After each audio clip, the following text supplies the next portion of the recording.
First contact with desperation. The Great Hall of the Galactic Alliance shimmered with an ethereal glow as representatives from 100 peaceful worlds gathered for an emergency session. The chamber was built from crystalline materials that seemed to capture starlight itself, designed to inspire harmony and cooperation among the species that had enjoyed millennia of peace. Ambassador Xylo of the Neveri stood at the center of the chamber, his translucent skin pulsing with distress signals, ripples of red and orange that contrasted sharply with the usual calm blue of his people. His 6 limbs trembled slightly, an unmistakable sign of trauma that many of the gathered representatives had never witnessed before. Esteemed members of the Alliance, Xylo began, his melodic voice strained. I come before you bearing news of tragedy. He activated a small device on his wrist membrane. Above the chamber, a holographic display materialized, showing a beautiful aquamarine planet with 3 moons. The image shifted to real-time footage, the same world now surrounded by massive, irregular ships that resembled jagged obsidian shards. Beams of crimson energy lanced from the vessels into the planet's surface, leaving smoking craters in their wake. Gasps echoed through the chamber as the footage continued, showing cities crumbling and oceans boiling. The Neveri's second colony world, Navix Prime, was being systematically destroyed. The Vorax came without warning. Xylo continued, his voice breaking. 3 billion of my people, gone in a matter of days. Our ships, designed for exploration and science, were obliterated. Our calls for peace went unanswered. They consume everything, biomass, minerals, even the atmosphere. They leave nothing but barren rock. The Alliance Council leader, Fellows, rose from her seat. A centauri with shimmering scales that reflected the chamber's light, she was respected for her 10,000 cycles of wisdom. This is indeed grave news, Ambassador, she said, her voice like wind through crystal chimes. But I must remind the Council that the Alliance has maintained peace for 12 millennia because we abandoned the concept of warfare. We have no standing military, no weapons of mass destruction. Our security has always depended on dialogue and mutual respect. Murmurs of agreement rippled through the assembly. Most species in the Alliance had evolved on gentle worlds with limited predation and natural disasters, what humans would later term garden worlds. Violence was a distant memory, preserved only in ancient historical records. Xylo's skin darkened to a deep crimson. With respect, Council Leader, the Vorax do not respond to dialogue. They do not negotiate. They consume. They have already destroyed 2 of our worlds and are moving toward our homeworld. In 17 cycles, the Neveri may cease to exist entirely. A tense silence fell over the chamber. Many representatives shifted uncomfortably, uncertain how to respond to a threat they had no framework to address. From the back of the chamber, a figure stood. Unlike the willowy, graceful forms of most Alliance species, this one was compact and solid. Captain Ilara Chen of Earth wore the dark blue uniform of the Terran Defense Fleet, a single silver pin on her collar displaying Earth's emblem, a globe with an olive branch. Council Leader, Chen called, her voice carrying clearly across the chamber. Earth can help. Every eye turned toward the human. Earth had joined the Galactic Alliance only 3 years ago, and its inclusion had been controversial. The scientific classification of Earth as a Deathworld, a planet with extreme environmental conditions, high gravity, powerful predators, and frequent natural disasters, had made many Alliance members wary of its inhabitants. Thalas's scales shifted to a pattern indicating caution. Captain Chen, this is not an appropriate time for your species to attempt to advance its position in the Alliance. The situation with the Vorax requires delicate. With respect, Council Leader, Chen interrupted, striding forward. There is nothing delicate about planetary annihilation. The Neveri need immediate military assistance, and Earth can provide it. More murmurs, these tinged with alarm. The word military was rarely spoken in the Council chambers. Earth maintains a defense fleet of 76 combat-ready vessels. Chen continued, stopping beside Xylo. We can deploy within 24 hours to the Navari system. Combat vessels. A Drillari representative exclaimed. The Alliance Charter explicitly prohibits weapons of mass destruction. Chen remained steady, her expression calm but determined. Earth constructed its fleet before joining the Alliance, and we maintained it as a precautionary measure. It seems that precaution was justified. Thelos raised a hand for silence. Captain Chen, do you understand what you are proposing? Your species, which evolved on what our scientists classify as an extreme death world, wishes to unleash military force against another species. The Council has concerns about the intensity with which humans approach conflict. Chen looked directly at Silo. Ambassador, how many Navari remain on your homeworld? 8 billion, Silo replied, his voice barely audible. If the Vorax follow their current trajectory, they will reach our system in 17 days. Chen turned back to Thelos. This isn't about politics or Earth standing in the Alliance. This is about survival. Yes, we come from a world that tried to kill us at every turn. We faced predators, diseases, natural disasters, and even our own violent tendencies. But we survived. We learned. And yes, we know how to fight. She strode to the center of the chamber, her steps purposeful on the crystalline floor. Humanity has fought wars throughout most of our history, Chen continued. It's not something we celebrate, but it means we understand what the Navari are facing. We know how to defend ourselves and others. The Navari need that knowledge now. The chamber remained silent as the council members processed her words. Many had studied Earth's violent history with a mixture of horror and fascination. The concept of species fighting among themselves was alien to most Alliance members.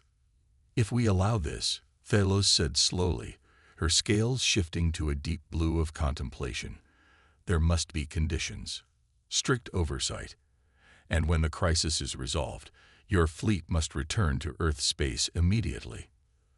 Agreed, Chen replied without hesitation. Xylo stepped forward, his skin lightening slightly with the first hint of hope. As representative of the Navari Collective, I formally request Earth's military assistance against the Vorax threat. Chen nodded and activated her communication device. Admiral Rice, this is Captain Chen. The Navari Collective has requested our assistance against an aggressive species known as the Vorax. The Alliance Council has approved our intervention. Recommend immediate deployment of the 1st and 3rd Fleets. A crisp, professional voice responded. Understood, Captain. 1st and 3rd Fleets are on standby. We can jump to the Navari system in 12 hours. All ships are combat ready. Proceed, Admiral, Chen ordered. Earth stands with the Navari. As Chen ended the transmission, she faced the stunned council. For generations, you've seen humanity's capacity for violence as something to fear.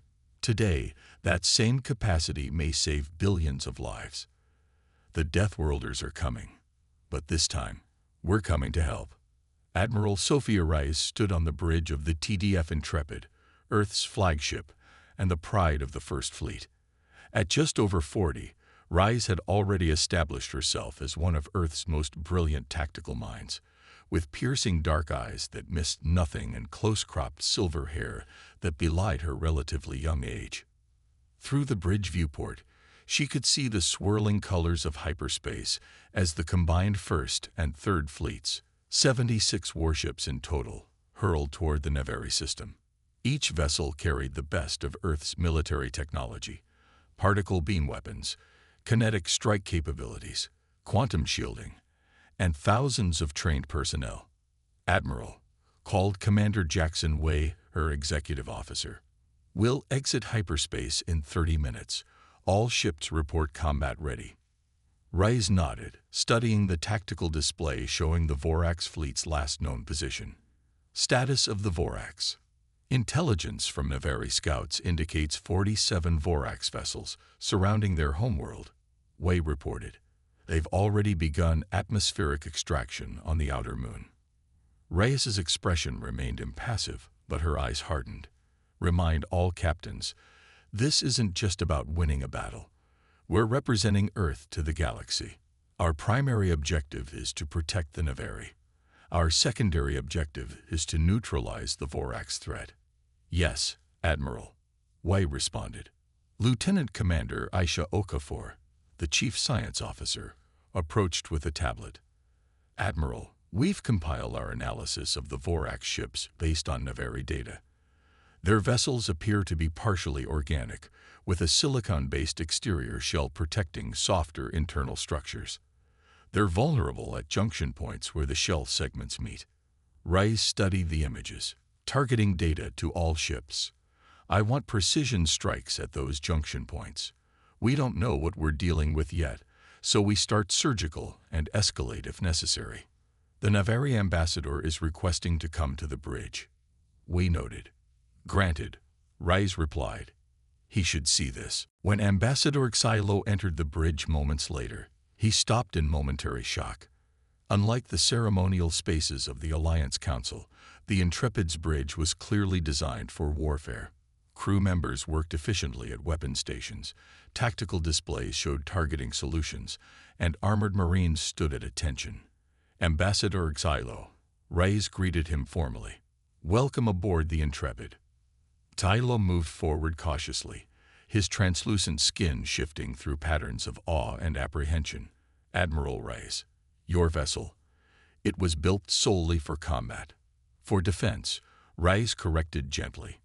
Earth learned long ago that peace must sometimes be protected through strength. We're approaching your homeworld now. I wanted you to see that your people are not alone. The bridge viewport changed as the fleet dropped out of hyperspace. The Navari homeworld appeared, a beautiful aquamarine sphere partially obscured by the dark, jagged forms of the Vorax ships. Even from this distance, they could see energy beams striking the planet's surface. They've already begun, Xylo whispered, his skin paling. Rice turned to her communications officer. Open a channel to all ships. She stood straighter, her voice clear and commanding. All vessels of the Terran Defense Fleet. Before us is a species that knows only consumption and destruction. They threaten a peaceful world that has asked for our help. Today, we show the galaxy what humans do when innocents are threatened. We fight, not for conquest, not for glory, but to protect those who cannot protect themselves. She paused, looking at the Vorax ships that had begun to turn toward the human fleet. Throughout our history on Earth, we survived by standing together against threats. Today, we stand with the Navari. Battle formations, weapons hot. Let's show them what Deathworlders can do. Across 76 ships, human crews moved to battle stations. Pilots climbed into fighters, gunners activated weapon systems, and Marines prepared for possible boarding actions. The Vorax ships, obsidian shards against the stars, accelerated toward the human fleet in perfect formation, predators confronting what they assumed was just more prey. They were about to learn how wrong they were. Deathworlders unleashed. The first shots of the battle came from the Vorax, crimson energy beams lancing out toward the human fleet. But Admiral Rice had anticipated this. The Terran vessels executed a complex maneuver that Rice had named Scattered Stars, breaking formation in seemingly chaotic directions while maintaining perfect tactical cohesion. Vorax energy weapons tracking at 63% efficiency, reported Lieutenant Quan from the tactical station. Their targeting algorithms can't compensate for our randomized movement patterns. As expected, Rice nodded. They're used to stationary or predictable targets like civilian ships. Phase 2, release fighters. From the larger human warships, hundreds of smaller craft poured forth. Raptor-class fighters and Valkyrie bombers, each piloted by humans who had trained in Earth's extreme environments. They moved with a speed and unpredictability that the Vorax targeting systems couldn't track. On the bridge of the Intrepid, Ambassador Xylo watched in astonishment. They're flying directly into the Vorax formation. They'll be destroyed. Commander Wei shook his head. Watch, Ambassador. The human fighters weaved between the massive Vorax vessels with precision that seemed impossible, exploiting blind spots in the enemy's defensive systems. The bombers delivered their payloads directly to the junction points that Science Officer Okafor had identified. First blood, Quan announced as a Vorax ship shuddered, its obsidian exterior cracking at a critical junction. Bomber Squadron Delta reports direct hit. On the tactical display, the damaged Vorax vessel began venting atmosphere and organic material into space. The human fighters pulled away as the ship's internal systems catastrophically failed. One down, Rice said calmly. Continue the attack pattern. Cruiser groups Alpha through Delta move into flanking positions. Target the 3 largest Vorax vessels. As the battle unfolded, Silo's translucent skin shifted through patterns of shock and awe. The humans fought with a coordination and tactical ingenuity he had never imagined possible. They anticipated Vorax maneuvers, exploited weaknesses, and adapted their tactics moment by moment. You've studied warfare as a science, he realized aloud. Necessity, Rise replied, her eyes never leaving the tactical display. Earth's history forced us to become experts in conflict. Every battle teaches lessons. Every war advances understanding. We've had thousands of years to perfect the art of fighting and surviving. On the display, 3 more Vorax ships succumbed to concentrated fire from the human cruisers. The remaining enemy vessels began to adjust their formation, adapting to human tactics. They're learning, Rise noted with professional respect, changing their defense pattern to counter our fighter approach vectors. Good. Commander Wei, signal all ships to implement tactical pattern Hydra.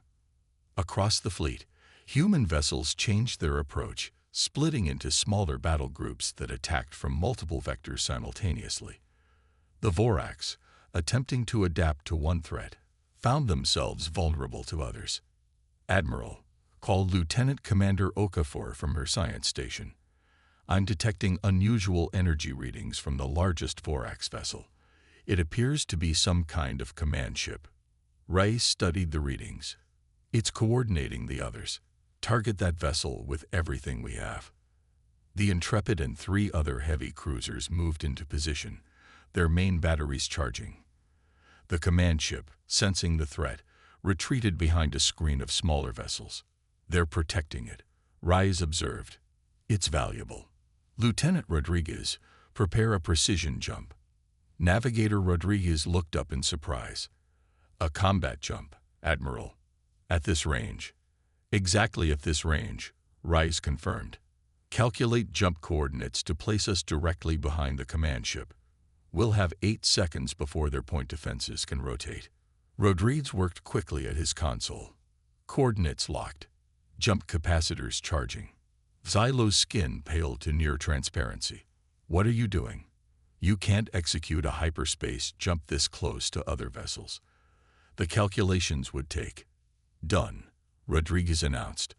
Jump ready on your command. Admiral. Reyes met Xylo's gaze. Deathworld mathematics, Ambassador. We calculate faster under pressure. She turned back to Rodriguez. Execute jump. Space warped around the Intrepid as its hyperspace engines engaged for just a fraction of a second, enough to teleport the massive vessel directly behind the Vorax command ship. Before the enemy could react, the Intrepid unleashed its main batteries at point-blank range. The effect was devastating.